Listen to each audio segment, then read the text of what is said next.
All, welcome back to my YouTube channel Netra MJ vlog. ಎಲ್ಲ ಹೇಗಿದ್ದೀರಾ, ಚೆನ್ನಾಗಿದ್ದೀರಾ ಅಂತ ಅಂದ್ಕೊಂಡು ಇವತ್ತಿನ ವ್ಲಾಗ್ನ ಸ್ಟಾರ್ಟ್ ಮಾಡ್ತಾ ಇದ್ದೀನಿ. ಏನು 2 ವೀಲರಲ್ಲಿ ಹೋಗ್ತಾ ಇದ್ದಾಳೆ ಅಂತ ಅಂದ್ಕೊಳ್ತಾ ಇದ್ದೀರಾ? ಎಸ್, ಇವತ್ತು ನಮ್ಮೂರು ಕರ್ಗ ಇದೆ. ಸೊ ಹಾಗಾಗಿ ನಾವು ಅಕ್ಕ ಮನೆಗೆ ಹೋಗ್ತಾ ಇದ್ದೀವಿ. ಫಾರ್ ದ ಫಸ್ಟ್ ಟೈಮ್ ನನ್ನ ಹಸ್ಬೆಂಡ್ ಹಾಗೆ ನನ್ನ ಮಗ ಇಬ್ಬರೂ ಕರ್ಗದಲ್ಲಿ ಭಾಗವಹಿಸ್ತಾ ಇದ್ದಾರೆ. ಸೊ ಹಾಗಾಗಿ ಅವರು ಇನ್ನು 3 ಡೇಸ್ ಚಪ್ಪಲ್ಸ್ ಎಲ್ಲ ಹಾಕೋ ಆಗಿಲ್ಲ. ಹಾಗೆ ಇಲ್ಲಿ ಕರ್ಗ ಬಂತು ಅಂತ ಅಂದರೆ ಒಂದು 3-4 ದಿನ ಅಂಗಡಿಗಳೆಲ್ಲ ಚಿಕನ್ ಮಟನ್ ಅಂಗಡಿ ಎಲ್ಲ ಕ್ಲೋಸ್ ಆಗಿಬಿಡುತ್ತೆ. ಹಾಗೆ ಯಾರ ಮನೆಯಲ್ಲೂ ನಾನ್ ವೆಜ್ ಎಲ್ಲ ಮಾಡಲ್ಲ, ಪೂಜೆ ಪುನಸ್ಕಾರ ಅಂತಾನೆ ಎಲ್ಲ ಬ್ಯುಸಿ ಆಗಿರ್ತಾರೆ. ಇನ್ನು ನಾನು ದೊಡ್ಡ ಬಾವನ ಮನೆಗೆ ಬಂದಿದ್ದೀನಿ. ಯಾಕೆಂದರೆ ನಾವಿರೋ ಏರಿಯಾದಲ್ಲಿ ಕರ್ಗನ ಸೆಲೆಬ್ರೇಟ್ ಮಾಡಲ್ಲ. ಇನ್ನು ಅಕ್ಕ ಬಾವ ಅವರೆಲ್ಲರೂ ಇರೋದು ಚನ್ನಸಂದ್ರದಲ್ಲಿ. ಸೊ ಚನ್ನಸಂದ್ರ ಕರ್ಗ ಅಂತ ಅಂದರೆ ತುಂಬ ಜನಕ್ಕೆ ಗೊತ್ತಿದೆ. ಹಾಗಾಗಿ ಅಲ್ಲಿ ಸೆಲೆಬ್ರೇಟ್ ಮಾಡೋದ್ರಿಂದ ನಮ್ಮ ಮನೆಗಳಲ್ಲಿ ಇದೆಲ್ಲ ಮಾಡದೇ ಇರೋದ್ರಿಂದ ನಾವು ಮನೆಯಲ್ಲಿ ಹಬ್ಬನ ಸೆಲೆಬ್ರೇಟ್ ಮಾಡ್ತಾ ಇಲ್ಲ. ಇನ್ನು ಅಕ್ಕನ ಮನೆಗೆ ಬಂದಿದ ತಕ್ಷಣ ಅಕ್ಕ ಅಡುಗೆ ಎಲ್ಲ ಮಾಡಿ ನನ್ನ ಹಸ್ಬೆಂಡು ನನ್ನ ಮಗ ಎಲ್ಲ ಊಟ ಮಾಡ್ಕೊಂಡು ಹೋದ್ರು. ಅಡುಗೆ ಎಲ್ಲ ಖಾಲಿಯಾಗಿತ್ತು. ಅಷ್ಟೊತ್ತಿಗೆ ಬಾಬಾ ಫೋನ್ ಮಾಡಿ ಮನೆಗೆ ಊಟಕ್ಕೆ ಬರ್ತಾ ಇದ್ದಾರೆ, ಅಡುಗೆ ಏನಾದರೂ ರೆಡಿ ಮಾಡು ಅಂತ ಹೇಳಿದ್ರು. ಸೊ ಅರ್ಜೆಂಟಾಗಿ ಏನು ಮಾಡೋಕ್ಕಾಗುತ್ತೆ ಅಂತ ಅಂದ್ಬಿಟ್ಟು ಏನೇನಿದೆಯೋ ತರಕಾರಿ ಎಲ್ಲ ಎತ್ತಾಕ್ಬಿಟ್ಟು ನಾನೇ ಸಾಂಬಾರು ಮಾಡಿದೆ. ಅಕ್ಕ ಮುದ್ದೆಗಿಟ್ರು. ಸೊ ಆಲ್ಮೋಸ್ಟ್ ಎಲ್ಲರೂ ಮುದ್ದೆ ತಿನ್ನೋರೇನೆ. ಇನ್ನು ಅವರು ಎಲ್ಲ ಬಂದು ಊಟ ಮಾಡ್ಕೊಂಡು ಹೋದ್ರು. ಇನ್ನು ಇವತ್ತು ಹಸಿ ಕರ್ಗ. ಇವಾಗ ಟೈಮ್ ಒಂದು 9-9:30 ಆಗಿದೆ. ಸೊ ಅಲ್ಲಿಂದ ವಾಕಬಲ್ ಡಿಸ್ಟೆನ್ಸು ನಮ್ಮ ಭಾವನ ಮನೆ. ಸೊ ಅಲ್ಲಿಗೆ ಬಂದ್ವಿ. ಅಕ್ಕ ನಮ್ಮ ಭಾವನ ಮಗಳು ಫೋನ್ ಮಾಡಿದ್ಲು, ಹಿಂಗೆ ಬಂದೋಗಿ ಎಲ್ಲ ಒಟ್ಟಿಗೆ ಹೋಗೋಣ ಅಂತ ಅಂದ್ಬಿಟ್ಟು. ಸೊ ಹಾಗಾಗಿ ಇವ್ರ ಮನೆಗೆ ಬಂದ್ವಿ. ಇನ್ನು ಇವ್ರ ಮನೇಲಿರೋ ಅಂಥ ಪಪ್ಪಿ ಬಂದು ನಾನೇ ಕೊಟ್ಟಿದ್ದು ಸುಮಾರು 8-10 ವರ್ಷದ ಹಿಂದೆ. ಆದರೆ ಅದಕ್ಕೆ ನಾನು ನೋಡಿದ್ರೇ ಬೊಗಳ್ತಾ ಇರುತ್ತೆ. ಸೊ ಇನ್ನು ಮಕ್ಕಳೆಲ್ಲ ರೆಡಿ ಆಗ್ತಿದ್ರು. ಅವ್ರಿಗೆ ವೆಯ್ಟಿಂಗು, ಅಂದರೆ ಲೇಟಾಗೆ ಸ್ಟಾರ್ಟ್ ಆಗೋದಲ್ವ. ಸೊ ಹಾಗಾಗಿ ಎಲ್ಲ ಒಟ್ಟಿಗೆ ಹೋಗೋಣ, ಅಕ್ಕಪಕ್ಕದಲ್ಲಿ ಇರೋದ್ರಿಂದ ಹಾಗೆ ಹೋಗೋಣ ಅಂತ. ಇನ್ನು ನೋಡಿ ಮನೆ ಗ್ರೂಪ್ ಪ್ರವೇಶ ಆಗಿರೋದು, ಇನ್ನೂ ಏನು ದೇವ್ರನ್ನ ತೆಗ್ದಿಲ್ಲ.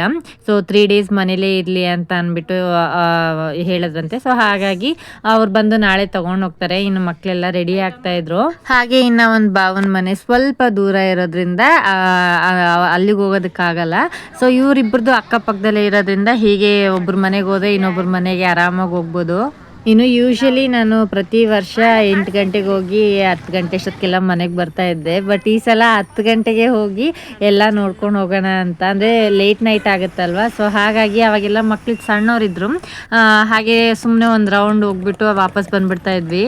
ಹಾಗೆ ಈಗ ಮಕ್ಕಳು ಕೂಡ ಬೆಳೆದು ದೊಡ್ಡವರಾಗಿದ್ದಾರೆ. ಸೊ ಇವ್ರಿಗೂ ಇದೆಲ್ಲ ತಿಳಿದಿರಬೇಕು. ಯಾಕೆಂದರೆ ನಾವೇನಿದ್ದೀವಿ, ನಮ್ಮ ಸಂಪ್ರದಾಯ ಏನಿದೆ ಅದನ್ನು ಮಕ್ಕಳಿಗೆ ಇವಾಗಲಿಂದನೇ ತೋರಿಸ್ಕೊಡ್ಬೇಕು. ಹಾಗೆ ನಾವು ಏನು ಕಾಸಿ ಕರ್ಗ ನಡೆಯೋ ಜಾಗಕ್ಕೆ ಬಂದ್ವಿ. ಸೊ ಇಲ್ಲಿ ನನ್ನ ಮಗನ ಹೊಸ ಗೆಟಪ್ ನೋಡ್ಬಿಟ್ಟು ನನಗೆ ಶಾಕ್ ಆಗೋಯಿತು. ಫುಲ್ಲು ನಾಮ ಎಲ್ಲ ಬಳ್ಕೊಂಡು, ಹಾರ ಎಲ್ಲ ಹಾಕ್ಕೊಂಡು, ಶಲ್ಯ ಎಲ್ಲ ಹಾಕ್ಕೊಂಡು ಡಿಫ್ರೆಂಟಾಗಿ ಕಾಣಿಸ್ತಾ ಇದ್ದ. ಹಾಗೆ ನನ್ನ ಹಸ್ಬೆಂಡ್ ಕೂಡ ಅಷ್ಟೇ, ಅವರು ಈ ಥರ ಎಲ್ಲ ಫಸ್ಟ್ ಟೈಮ್ ನಾನು ನೋಡ್ತಾ ಇರೋದು. ಇನ್ನು ಇವತ್ತಿಂದ 3 ಡೇಸ್ ಸ್ಲಿಪ್ಪರ್ಸ್ ಎಲ್ಲ ಹಾಕೋ ಆಗಿಲ್ವಲ್ಲ, ಅದರಲ್ಲೂ ಬಿಸಿಲು ಟೈಮು. ಹಾಗಾಗಿ ನನ್ನ ಮಗನ ಸ್ವಲ್ಪ ಡೇ ಟೈಮಲ್ಲಿ ಔಟ್ಸೈಡ್ ಕಳ್ಸೋದು ಕಡಿಮೆ ನಾನು. ಇನ್ನು ಈವ್ನಿಂಗ್ ಟೈಮಲ್ಲಿ ಮಾತ್ರ ಈ ಥರ ಪೂಜೆ ಎಲ್ಲ ಇದ್ದಾಗ ದೇವಸ್ಥಾನದ ಹತ್ರ ಅಪ್ಪ ಮಗ ಬರ್ತಾರೆ. ಹಾಗೆ ನನಗೆ ಸುಮಾರು ವಿಷಯಗಳು ಗೊತ್ತಿಲ್ಲ. ಹಾಗೆ ನಮ್ಮ ಭಾವನ ಮಕ್ಕಳೆಲ್ಲ ಇದು ನೆಕ್ಸ್ಟ್ ಏನಾಗುತ್ತೆ ಅನ್ನೋದನ್ನೆಲ್ಲ ಅವರು ಹಿಂಟ್ ಕೊಡ್ತಾಯಿದ್ರು. ಹಾಗೆ ಈ ಥರ ನಡೀತಾ ಇರೋದನ್ನು ನಾನು ಫಸ್ಟ್ ಟೈಮ್ ನೋಡಿರೋದು. ವೀಡಿಯೋಸಲ್ಲೆಲ್ಲ ನೋಡ್ತಾ ಇದ್ದೆ, ಬಟ್ ಲೈವಾಗೆಲ್ಲ ಫಸ್ಟ್ ಟೈಮ್ ನೋಡ್ತಾ ಇರೋದು.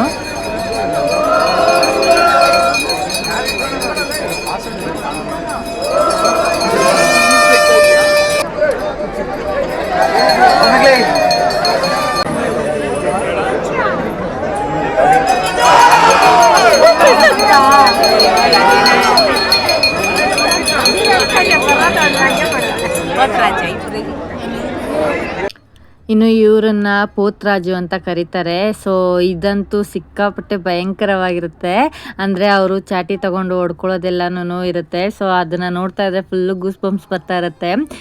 ಸಿಕ್ಕಾಪಟ್ಟೆ ಒಂಥರ ಥ್ರಿಲ್ಲಿಂಗ್ ಆಗಿತ್ತು. ಫಸ್ಟ್ ಟೈಮ್ ನೋಡ್ತಾ ಇದ್ರು ಸಿಕ್ಕಾಪಟ್ಟೆ ಎಕ್ಸೈಟ್ಮೆಂಟಲ್ಲಿ ನೋಡ್ತಾ ಇದ್ದೆ. ತುಂಬಾ ಇಷ್ಟ ಆಯಿತು ನನಗೆ. ಓಕೆ, ಈ ಥರ ಎಲ್ಲ ನಡೆಯುತ್ತಾ, ನಾವೇ ಮಿಸ್ ಮಾಡ್ಕೊಂಡ್ವಿ ಇಷ್ಟು ವರ್ಷ, ಎವ್ರಿ ಇಯರ್ ಬರಬೇಕಿತ್ತು, ನೋಡಬೇಕಿತ್ತು ಅಂತ ಅಂದ್ಬಿಟ್ಟು ಇದನ್ನು ನೋಡಿದ್ಮೇಲೆ ನನಗೆ ಅನಿಸಿದ್ದು. ತುಂಬ ಜನ ಸೇರಿದ್ರು. ರಾತ್ರಿ 12:30 ಹತ್ರ ಆಗ್ತಾ ಇದ್ರು. ತುಂಬ ಜನ, ತುಂಬ ಕ್ರೌಡ್ ಇತ್ತು.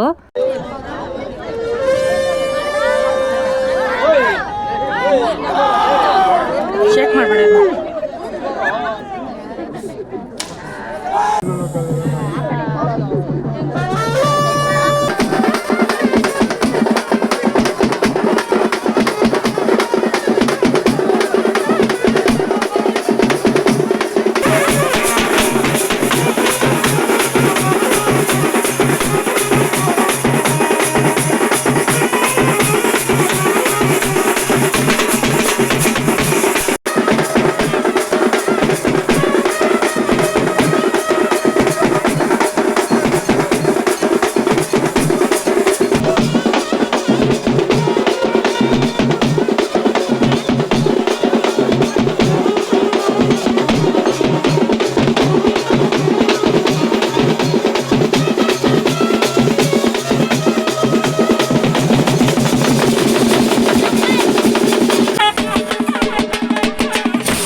ಇನ್ನು ಸುಮಾರು ರಾತ್ರಿ 10-10:30 ಸ್ಟಾರ್ಟ್ ಆಗಿದ್ದು ರಾತ್ರಿ 11:30-12 ಗಂಟೆವರೆಗೂ ಇಲ್ಲಿ ಕುಣ್ತಾ ಇರುತ್ತೆ. ಸೊ ಅದನ್ನು ಮುಗಿಸ್ಕೊಂಡು ನಾವು ಇವಾಗ ದೇವಸ್ಥಾನದ ಹತ್ರ ಹೋಗ್ತಾ ಇದ್ದೀವಿ.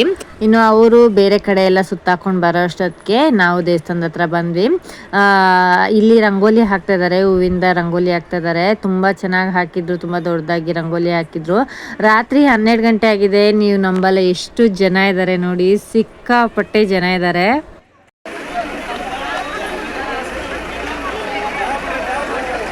ನಾವು ಕೂಡ ಅವ್ರು ಬರೋದಕ್ಕೋಸ್ಕರ ವೆಯ್ಟ್ ಮಾಡ್ತಾ ಇದ್ದೀವಿ. ನನ್ನ ಮಗ ಕೂಡ ಪಾಪ ನಡ್ಕೊಂಡು ಹೋಗಿದ್ದಾನೆ, ಅವ್ನು ಚಪ್ಪಲ್ ಹಾಕಿಲ್ಲ. ಅವ್ನು ಚಪ್ಪಲ್ ಇಲ್ದಿರ ಮನೆಯಿಂದ ಹೊರಗಡೆ ಕೂಡ ಬರಲ್ಲ.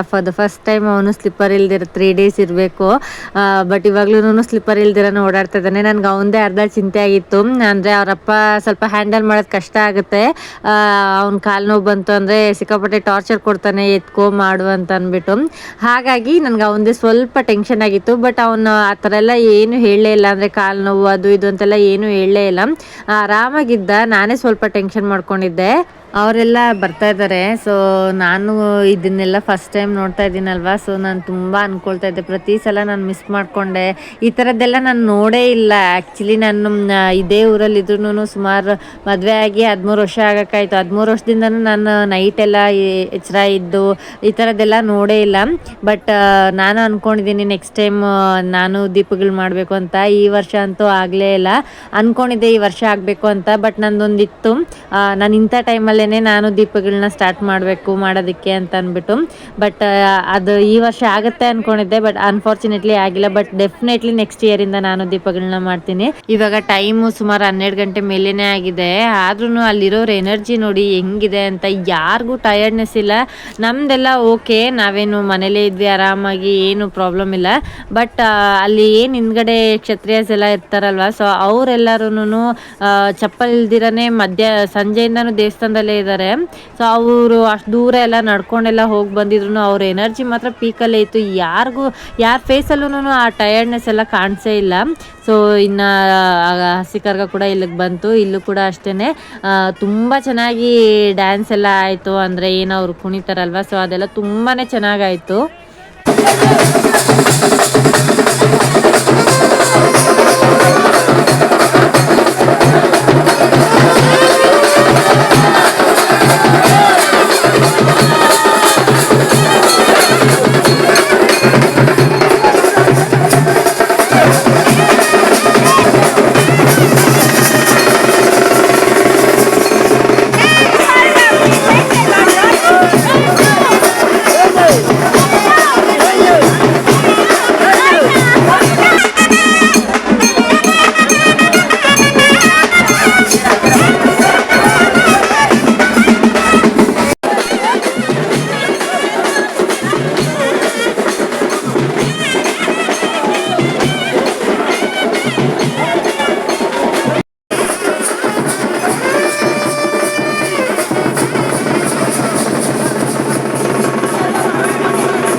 ಕೊನೆಯದಾಗಿ ಹಸಿ ಕರ್ಗನೆಲ್ಲ ನೋಡಿಕೊಂಡು ಇವಾಗ ಮನೆ ಕಡೆಗೆ ಹೊರಟಿದ್ದೀವಿ. ಸೊ ತುಂಬ ಲೇಟಾಗಿ ವೀಡಿಯೋಸ್ನ ಪೋಸ್ಟ್ ಮಾಡ್ತಾ ಇದ್ದೀನಿ. ಈ ವ್ಲಾಗ್ ಇಷ್ಟ ಆದರೆ ಲೈಕ್ ಮಾಡಿ, ಶೇರ್ ಮಾಡಿ. ಹಾಗೆ ನನ್ನ ಯೂಟ್ಯೂಬ್ ಚಾನಲಲ್ಲಿ ನೋಡ್ತಾ ಇದ್ದರೆ ಮರಿದಿರ ಸಬ್ಸ್ಕ್ರೈಬ್ ಮಾಡ್ಕೊಳ್ಳಿ. ಹಾಗೆ ಫೇಸ್ಬುಕ್ಕಲ್ಲಿ ನೋಡ್ತಾ ಇದ್ದರೆ ಮರಿದಿರ ಫಾಲೋ ಮಾಡ್ಕೊಳ್ಳಿ. ಮತ್ತೆ ಮುಂದಿನ ವ್ಲಾಗ್ ಜೊತೆ ಸಿಗ್ತೀನಿ. ಅಲ್ಲಿವರೆಗೂ take care, bye. Thank you for watching.